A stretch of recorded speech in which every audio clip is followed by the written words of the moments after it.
ये हिंदी चलचित्र में कहावत है, एक गाना है, क्या से क्या हो गया देखते देखते। वाकई अगर अरविंद केजरीवाल जी की राजनीति को देखा जाए, अरविंद केजरीवाल जी के पॉलिटिक्स को देखा जाए, तो किस प्रकार से यू टर्न किया जाता है, आज ये हमारे सामने पूर्णतः उतर के आ रहा है। आप सोचिए, वही अरविंद केजरीवाल जो थोड़े दिन पहले प्रेस कॉन्फ्रेंस करके कह रहे थे कि अगर गलती से आपने दिवाली मना लिया तो आपको जेल में डाला जाएगा, आज वो अचानक लक्ष्मी जी और गणेश जी के विषय में बोलते हुए पाए जा रहे हैं। दिवाली लक्ष्मी जी और गणेश जी का पर्व है और दिवाली मनाने पर जेल में डालने की धमकी देने वाला व्यक्ति आज किस प्रकार का यू टर्न ले रहे हैं, आज किस प्रकार का ढोंग कर रहे हैं, यह भी हम देख रहे हैं। ये अरविंद केजरीवाल जी वही व्यक्ति हैं जिन्होंने विगत वर्षों में कहा था कि जहां राम मंदिर बन रहा है, जहां भव्य राम मंदिर बन रहा है, वहां राम मंदिर नहीं बनना चाहिए, वहां तो अस्पताल बनना चाहिए। अरविंद केजरीवाल जी की वो वीडियो भी है, जनता उस वीडियो को देखे जिसमें केजरीवाल जी कह रहे थे कि मैं तो किसी भी कीमत पे उस राम मंदिर में आराधना करने, पूजा करने नहीं जाऊंगा, क्योंकि उस राम मंदिर में पूजा जो है वो भगवान प्राप्त नहीं करेंगे, भगवान स्वीकार नहीं करेंगे। उन्होंने अपनी दादी के विषय में भी कहा था कि दादी बहुत नाराज थी कि वहां राम मंदिर बना था।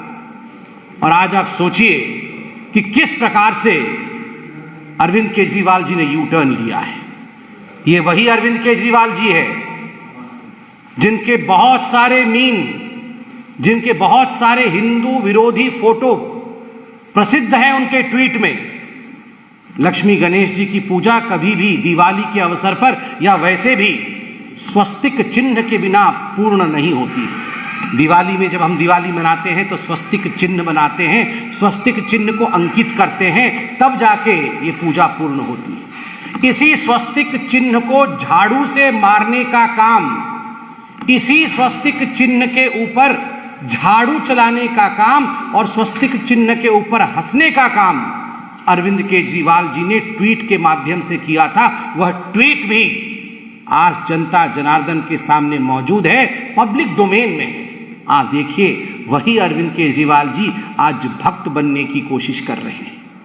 ये वही अरविंद केजरीवाल जी हैं जिनके एक मंत्री राजेंद्र पाल गौतम जी ने आज से चंद हफ्तों पहले मां लक्ष्मी और गणेश जी के लिए जिस प्रकार की भद्दी बातें कही थी, जिस प्रकार से हिंदू देवी देवताओं के खिलाफ कहा था, उपहास किया था, उन्हें गाली देने का काम किया था, केजरीवाल जी आज वो एमएलए आपके यहां अभी भी बने हुए हैं। आपने उन्हें पार्टी से बर्खास्त नहीं किया है, केवल और केवल दिखाने के लिए, for the sake of I wash, आपने मंत्री पद से हटाया है।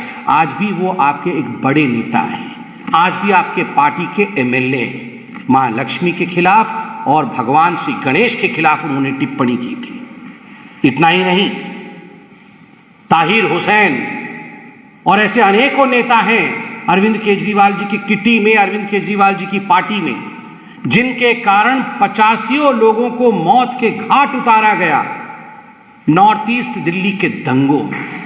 किस प्रकार से हिंदुओं के ऊपर प्रहार किया जाए, किस प्रकार उनके ऊपर पेट्रोल बम फेंका जाए, किस प्रकार उन्हें मारा जाए, उनका नरसंहार हो, इसके रचयिता थे ताहिर हुसैन। आज भी जेल के सलाखों के पीछे बंद है और अचानक अरविंद केजरीवाल यहां पर स्वांग रचाने का काम कर रहे हैं। बंधुओं, याद करिए, ये वही अरविंद केजरीवाल हैं जिन्होंने सदन के अंदर कश्मीरी पंडितों के नरसंहार पर बने फिल्म पर जब सवाल उठा था तो ठहाके मार के हंस रहे थे और कह रहे थे ये तो झूठी कहानी है, किसी ने एक भी कश्मीरी पंडित का नरसंहार नहीं किया था।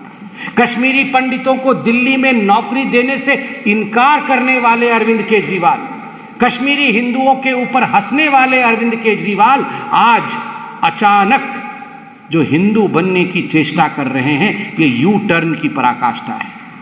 अगर सही मायने में देखा जाए तो केजरीवाल जी, आप जब दिवाली की पूजा कर रहे थे ना, तो मां लक्ष्मी भी और भगवान श्री गणेश भी, ये जो आपने एक्साइज पॉलिसी में पैसा मारा है, आपके भाई, आपके साथी मनीष सिसोदिया ने जिस प्रकार मोटा माल शराब माफिया के माध्यम से कमाया है, भगवान कभी माफ नहीं करेंगे, मां लक्ष्मी कभी माफ नहीं करेगी। इस प्रकार जो शराब में घोटाले करते हैं और गरीबों के पैसों का गबन करते हैं। जहां तक हिंदुस्तान का सवाल है, अरविंद केजरीवाल जी, इसमें तो कोई शक नहीं है कि हिंदुस्तान के ऊपर, भारत के ऊपर मां लक्ष्मी और प्रभु श्री गणेश का, महादेव और राम का आशीर्वाद है। तभी तो जो हिंदुस्तान आर्थिक रूप से 11वें स्थान पे था आज से एक दशक पहले, आज वही हिंदुस्तान पूरे विश्व में 5वें नंबर की अर्थशक्ति है, 5वें नंबर की इकोनॉमी है। Today India stands tall in the world order of economy. Today India is one of the leading economic country. Today's India growth rate shows a bright spot in the world economic forum. और केवल राजनेता ही नहीं कह रहे हैं, अगर सही मायने में देखा जाए तो विश्व पटल कह रही है कि विश्व भी अगर रिसेशन में चला जाए, और संभावना है कि विश्व रिसेशन में चला जाए, ग्लोबल रिसेशन हो जाए, किंतु लक्ष्मी और गणेश जी की कृपा और प्रधानमंत्री नरेंद्र मोदी जी के ऊपर जो इनकी कृपा है और उनका जो परिश्रम है, उसके कारण भारतवर्ष कभी भी रिसेशन में नहीं जाएगा। निरंतर अपने परिश्रम के कारण, निरंतर अपने साधना के कारण हमारे प्रधानमंत्री जी के ऊपर मां लक्ष्मी, प्रभु गणेश, भगवान श्री राम, महादेव की कृपा है, और तभी आज भारतवर्ष आगे बढ़ रहा है। जहां तक दिल्ली की अर्थव्यवस्था की कहानी है, दुख के साथ कहना पड़ रहा है कि जिस प्रकार से आपने एडवर्टाइजमेंट पॉलिसी चलाया है, यह उचित नहीं है। 8 लाख रुपए का स्प्रे बनाते हैं पूसा इंस्टीट्यूट में और 24 करोड़ रुपए उस स्प्रे के एडवर्टाइजमेंट में खर्चा करते हैं, उसके प्रचार प्रसार में खर्च करते हैं, और आप ठीकरा लक्ष्मी गणेश जी पे फोड़ देते हैं कि हमारे देश पर मां का आशीर्वाद नहीं है। मां का आशीर्वाद सदैव था, है और रहेगा। अपनी नीयत को ठीक करना होगा। कहीं ना कहीं कम काम और ज्यादा दिखावा, ज्यादा एडवर्टाइजमेंट, ये जो अर्थनीति आपने अपनाया है केजरीवाल जी, इसे आपको ठीक करना होगा। बहुत बहुत धन्यवाद। कोई प्रश्न हो तो पूछें। सर, कांग्रेस पार्टी के जो अध्यक्ष बने उनको क्या शुभकामनाएं देने जाएंगे? कोई बात नहीं, ये उनके पार्टी का आंतरिक विषय है। खड़गे जी आज कांग्रेस पार्टी के अध्यक्ष बने हैं, मगर आज भी हमने तस्वीरों में देखा, एक तरफ सोनिया जी और एक तरफ राहुल गांधी जी बैठे थे।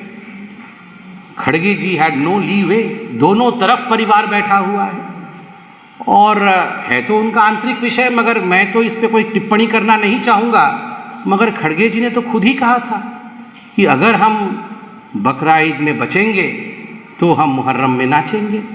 तो अब देखते हैं, हिमाचल और गुजरात के चुनाव आ रहे हैं, कहीं ऐसा तो नहीं है कि कांग्रेस पार्टी को बलि का बकरा गुजरात और हिमाचल के चुनाव का मिल गया हो और खड़गे जी को, जिसको अंग्रेजी में कहते हैं स्केपगोट के रूप में इस्तेमाल किया जाए, उनको एक तरह से बलि दे दी जाए। इसमें यह भी देखना है। बाकी ये हमारे पार्टी का विषय नहीं है, उनके पार्टी का विषय है, इस पर टिप्पणी करना उचित नहीं है।